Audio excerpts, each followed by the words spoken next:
It's no surprise that the wannabe dictator Trump is sour and angry about his arraignment.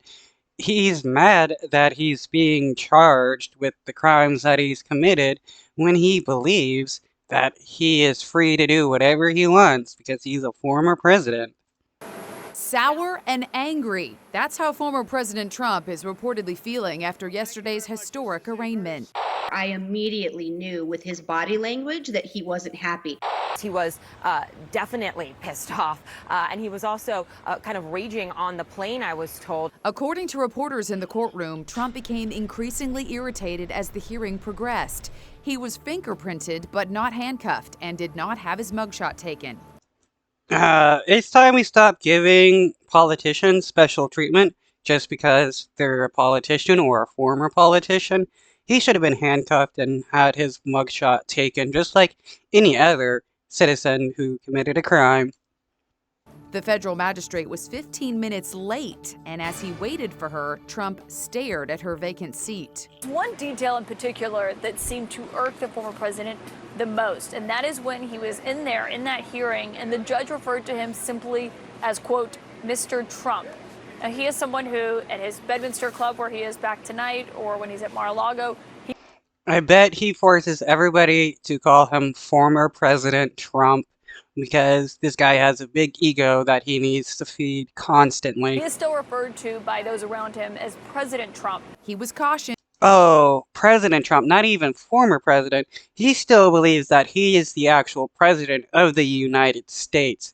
Well, he is so deluded, just like his base that believes the same, that he is still president. Not to discuss the case with witnesses, and that may be difficult as he is surrounded by them. Donald Trump came yesterday with two potential witnesses traveling with him. In fact, that's Walt Nauta holding Trump's umbrella. He's a co-defendant in the Mar-a-Lago documents case. Today, Trump is venting on social media. How much was Walt Nauta getting paid to kiss Trump's ass? Because that's hilarious how pathetic this dude is, that he was willing to throw away his life for prison time just to make this dude happy.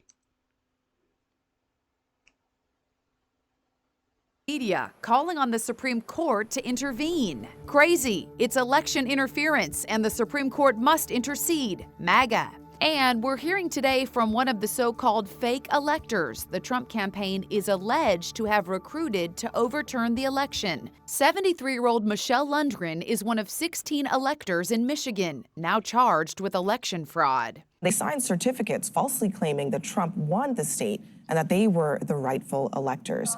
Lundgren says she was duped. And they did have me sign a little piece of paper with the rest of the people that were in there that I did not know. What did you think you were?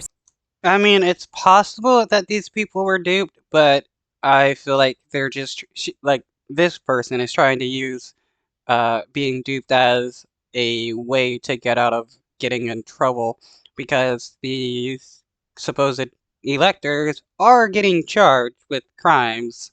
Signing that day? Sign-in sheet. I'm attending a meeting at the GOP, and it was a sign-in sheet. And they turned it into some horrible, catastrophic, overthrow the government kind of thing. I rarely ever leave my house, let alone go out and commit conspiracies to overthrow the government. Despite facing serious jail time if she's convicted, Ms. Lundgren says she still plans to vote for Donald Trump in 2024. Wow, okay. So yeah, she's just using being duped as a way of trying to get out of trouble. She supports Trump and what he did, and now that she was unable to actually get Trump into power, she's trying to avoid jail time.